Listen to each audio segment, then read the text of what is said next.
Tonight on CTV News at 5, developments brought to a halt. Why buyers could miss out on benefiting from a new home rebate. Plus, a new report revealing the harsh realities of this past winter. Why the City of Waterloo is exploring new measures when snow falls next season. And a female goaltender makes hockey history, becoming the first woman ever chosen in the under-18 OHL draft. CTV News at 5 starts right now.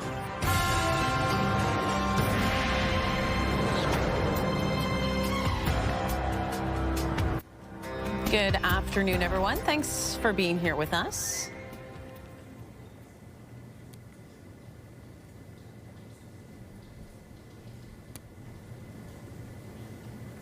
Okay, good afternoon, everyone. Thanks for being here with us. There is a high-stakes timeline for buyers and developers in Waterloo region. The area's water capacity concerns have halted thousands of developments, meaning buyers could miss out on a temporary HST rebate for new builds.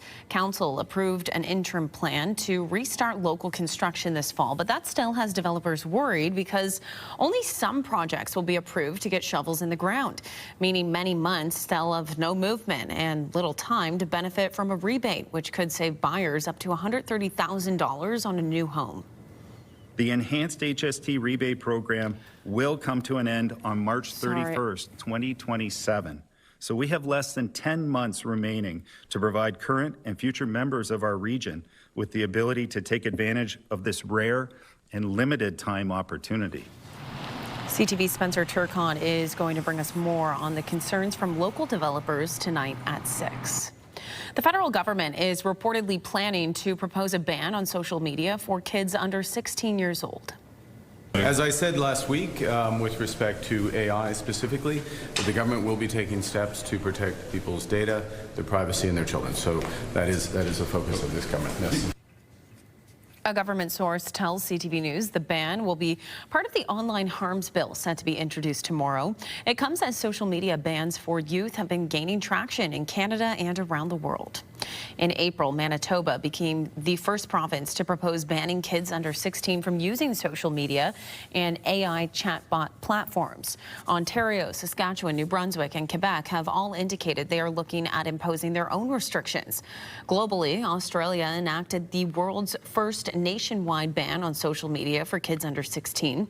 France, Brazil, Indonesia, and Malaysia have also enacted legislation governing young people's use of social media. Several other countries are also considering similar bans. A Kitchener man described as a high-risk offender is once again facing allegations that he breached the conditions of his release. Waterloo Regional Police released a photo of Kevin Kaler in February, warning he would be living in the community. Kaler has completed his sentence for manslaughter in the 2013 death of his roommate, but is still bound by a judicial order. It's now alleged Kaler breached the terms of his release by possessing or consuming alcohol and by not reporting a romantic relationship. Kaler appeared in court from Maplehurst Correctional Center on Friday, saying he wanted to plead guilty, but the judge declined to accept the plea, saying she had concerns. She urged Kaler to get a lawyer, something he said he didn't plan on doing. Kaler is due back in court on June 19th. And we will turn to our first check on the forecast now with CTV's Alexandra Hollick. Great to have you on the weather beat. Thanks so much, Leanne. I'm happy to be here. We have a lot to talk about getting into weather today. So lots on the radar, from the rain to the heat to the thunderstorms. It's a whole mix of everything here in southwestern Ontario. You can feel it brewing out there because it was so sticky and muggy throughout the afternoon hours. It just feels like the skies are going to open up. Absolutely. I don't know if you could tell by my hair. It's a little bit humid, but we're going to make do with what we can. But let's take a look at what we have going on here. So Environment Canada has issued a special weather statement for Bruce Peninsula, Sauble Beach, and Tobermory. So if you're in that area, you could expect to see rainfall amounts near 50 millimeters. So make sure you're not driving through flooded roadways there. And moving a little bit to the west in the Sarnia and Windsor area, Chatham, Kent, Essex, a heat warning in that area. And so over the next 2 days, Wednesday into Thursday, humidex values could reach 40. So it's definitely going to be a hot one out there. Make sure you keep some water handy and an umbrella, because we could definitely see more rain in the coming days. And let's take a live look outside our studios here in Kitchener's Sports World Drive area. You can see those clouds. It's a little bit of a break from the rain that we've been seeing today, Leanne. Yeah, and you know what? It just looks like the storm could be coming for us a little bit later. This guy seems a little angry.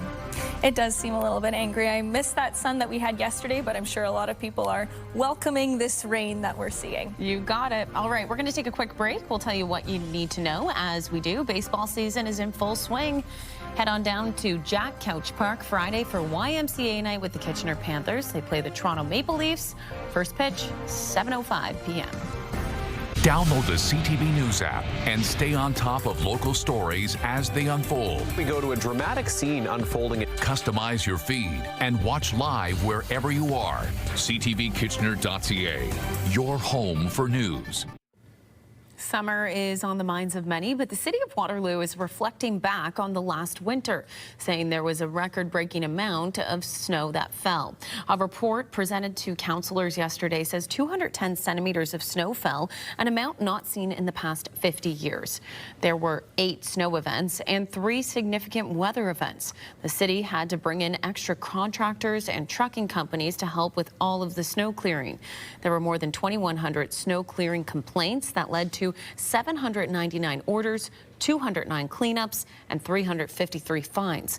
The city's director of transportation services also says crews faced a lot of aggressive behavior by upset people.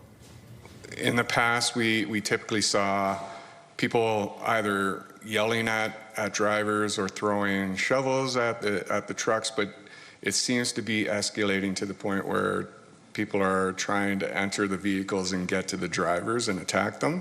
So yeah, we've been looking at mitigating measures to deter that kind of behavior through potentially the use of forward-facing camera technology. And we'll look into more of those measures that are being explored for next winter coming up tonight at 6.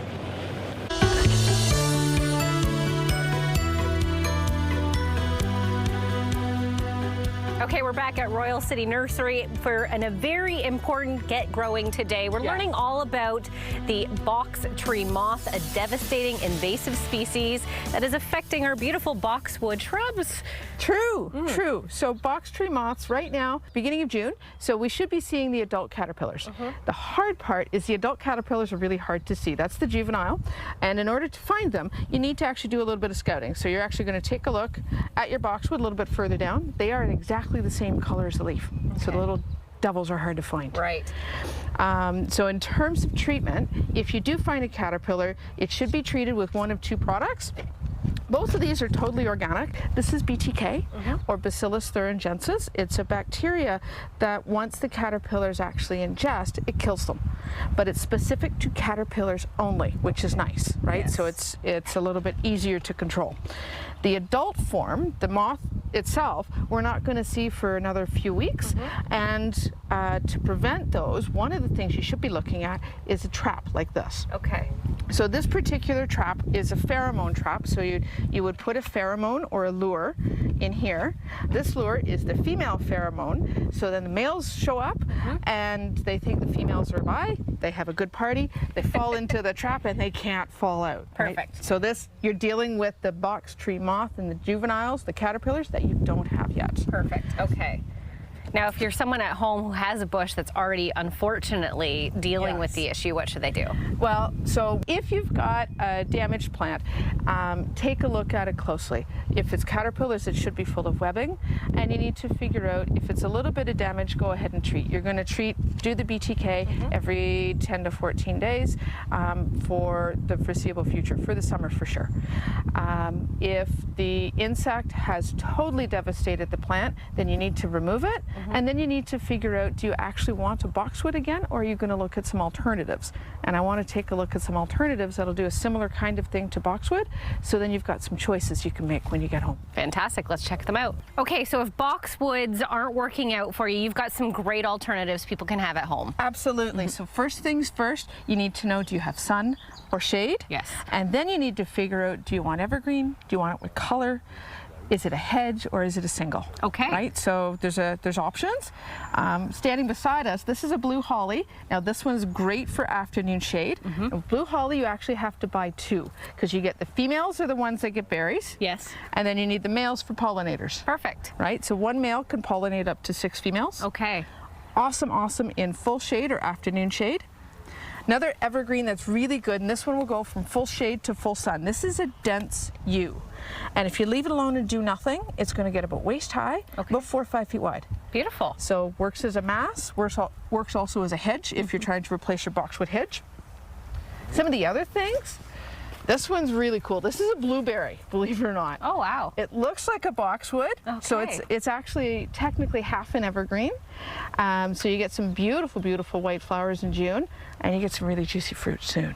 Best of both worlds. Can't be that wrong. We've got some spireas here, that's full sun, that one's gold flame. And then I've also got some woodgelias. So there's a bunch of different varieties of woodgelia.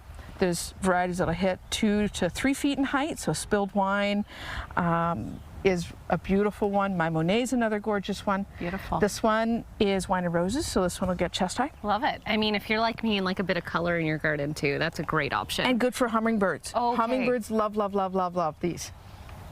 I snuck in some lavender. Yeah, gotta have lavender. I know, Keep right? the mosquitoes away. And if we do this, maybe we'll smell it through the screen. Beautiful. So lots of full sun. Behind, this is an alpine currant. So for those that just want a green hedge, sun to shade is pretty good, and you can prune these. Okay. Right? So boxes, balls, roosters, whatever your ability levels are. There's a new euonymus, and this one's cool. We're really excited about this. This is Paloma Blanca euonymus, and what I like about this is just how upright it actually is. Very neat. So sun to full shade, and again a nice evergreen. So And these are all okay to start planting in your gardens now? absolutely, Okay. get them in the ground now. We've got another woodgelia, this one in particular, this is Checkmark Trilogy. Trilogy because we get a light pink, we get a white, and we get a dark pink. Beautiful. And again, good for hummingbirds. For those of us that want low maintenance, potentilla works really well. So they flower off and on from June to September. Okay. Pink, white, and yellow. Beautiful. And then the last two, these are my favorites. This is sedum. So sedum doesn't flower until August, but they're very, very drought tolerant. Really beautiful perennial. So cut down to the ground in the springtime. Okay. And then let it go up. There you go. So lots of alternatives if those box tree moths are giving you some trouble at home. Absolutely. Come on in, we can help. Fantastic. Thanks, Tanya. We'll see you soon.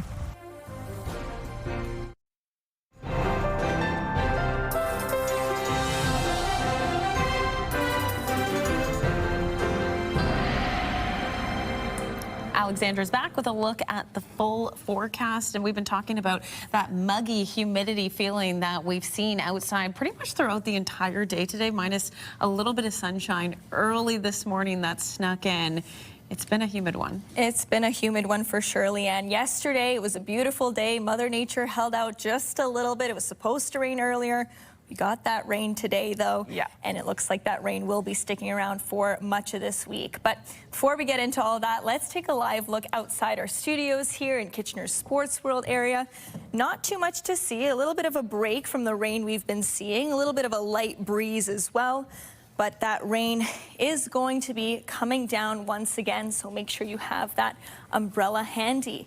Now, we have a lot to talk about here, not only about this sort of reprieve that we're seeing, but in some parts of southwestern Ontario, we are also seeing some warnings from Environment Canada. First, a special weather statement. So if you're in that southern Georgian Bay area, you could expect to see rainfall amounts near 50 millimeters. So make sure you're not driving through flooded roadways. And a little bit to the west of that, if you're in Windsor or Sarnia, that Chatham, Kent, Essex area, between Wednesday into Thursday, if you're heading out there, make sure you're packing some water because humidex values could reach up to 40. So it's going to be a hot one the next couple of days, and that could roll into the weekend as well.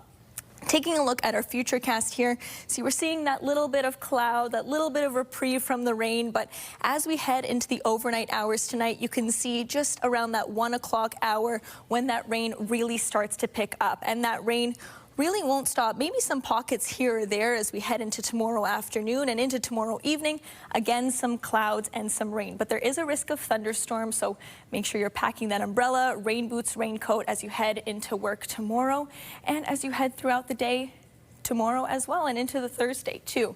Looking across the country, Vancouver, we're sitting at that mid-teen area, some rain over there. Across the Rockies though, we're seeing 21 in Edmonton and cloudy, partly cloudy in Calgary at 17. In the prairies, Saskatoon, a beautiful day there, 24 degrees, some clouds and some sun. Winnipeg sitting at 30 degrees, Thompson at 28, so definitely feeling a lot more like summer than spring over there. Into Ontario, northwestern Ontario, Thunder Bay area, 19 degrees and cloudy. In Toronto, cloudy and 22, but Ottawa, Montreal, seeing that sun, partly cloudy skies. And as we head into the East Coast as well, seeing a little bit of a mix there. We're 23 in Halifax, 30 in Fredericton, and 13 degrees in St. John's. Current temperatures, though, we're sitting at 27 degrees here in Kitchener, Waterloo, 26 in Windsor, 25 in London. But like I said, it's feeling a little bit more muggy, a little bit hotter with that humidex, so keep some water nearby. As we head into the overnight hours, though, we're dropping to an expected low of 18 degrees, definitely warmer than what we're used to this time of year. Risk of thunderstorms, and we could see between 10 and 20 millimeters of rain. Into tomorrow, high of 27, feeling more like 35 with the humidex and some westerly winds coming in through there. And quickly into our first at 5 forecast, risk of thunderstorm, 27 degrees tomorrow, 29 on Thursday, but look at that Saturday, sun and cloud, high of 25 degrees. Leanne. Yeah, we'll be ready for that Saturday revival. 25 and sun looks good. Alexandra, thanks so much.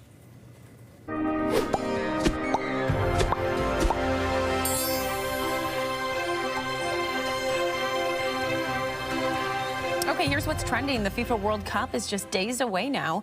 Members of Team Canada spoke about their preparation and excitement ahead of the Friday opener. Putting on the jersey, it just means so much more, you know, and you can see it within the group as well. Like, there's an extra push that we have playing for Canada, and it's in this group, you know, and I can't wait to see what we're going to bring to a home World Cup.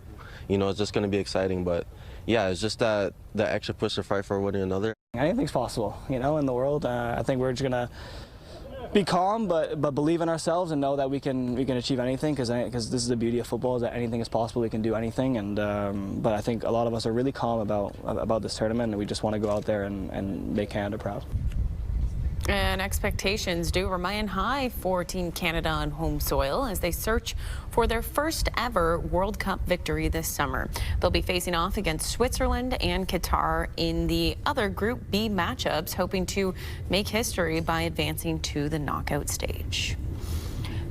The Ontario Hockey League's Brantford Bulldogs making some history with their selection of goaltender Sophie Jovanovic. The Bulldogs picked Jovanovic in the second round. The OHL says the 17-year-old is the first woman ever chosen in the under-18 draft and the second woman drafted into the league.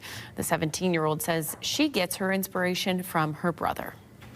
We used to have a little outdoor rink in the backyard, and I actually want to play hockey because of my brother. He's one of my biggest role models and supporters, and I'm so grateful for him, and I always just want to be just like my brother and follow his journey. So that's how I started playing hockey.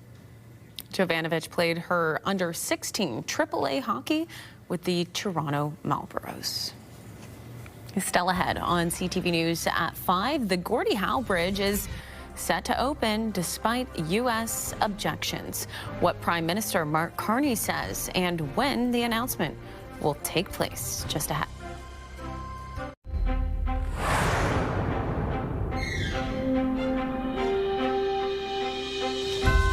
Okay, here's the final 5 stories we're keeping an eye on today. The Gordie Howe International Bridge is set to open by the end of the week, according to the Prime Minister. It's positive news. Obviously, the bridge will be open at the end of the week, and you know, a symbol, but also a fact of cooperations between our countries. Great for Canadians going across the border, Americans coming across the border, and for commerce. And I just want to salute those who constructed it on both sides, and looking forward to getting it done. Formal ribbon cutting for the $4.7 billion bridge, which will connect Windsor and Detroit, is expected on Friday. The bridge is jointly owned by the federal government and the state of Michigan. Construction began in 2018 but has faced numerous delays. Demolition is underway at a former Waterloo church, clearing the way for a new affordable housing project. The city bought the former St. Columbia Anglican Church at 250 Lincoln Road for over $2 million last April, and council unanimously approved the demolition in January. The teardown is expected to take 2 weeks. Work will then shift to site restoration, with the goal of eventually building new affordable housing units. The city will seek input on the property's redevelopment through a community meeting later this month. Most economists expect the Bank of Canada will hold its key interest rate steady for a fifth straight time when it meets tomorrow. The central bank held its policy rate at 2.25% in April, but would not rule out further adjustments if needed. Tomorrow's announcement comes amid some mixed signals about the state of the Canadian economy. Last month, Stats Canada revealed that the country was in a technical recession. On Friday, the labor force survey showed that Canada had added 88,000 jobs in April. A new survey finds a majority of residents in the GTA and Vancouver do not believe hosting World Cup matches is worth the cost. The survey, conducted by the Angus Reid Institute, found 7 out of 10 respondents do not believe the public cost is worth the trade-off of hosting the World Cup. They mentioned issues including disruptions, street closures, and having their city's summer cultural and events calendar rearranged. More than half of respondents say they are disinterested in watching the matches, with only a third believing their municipal government will be fully transparent about the cost of hosting. And finally, if your technology of choice is Apple, get ready for a new version of Siri. Apple announced the new version this week at its Worldwide Developers Conference. The update comes as Apple aims to keep pace with competing AI models, including ChatGPT and Gemini. The new version, rebranded as Siri AI, is available on all devices in a standalone app. It'll be interesting to see what that brings. All right, we will leave it there. We'll be back at the top of the hour with your next local newscast. For now, we'll check in with our colleagues in the CTV National Newsroom. Good night.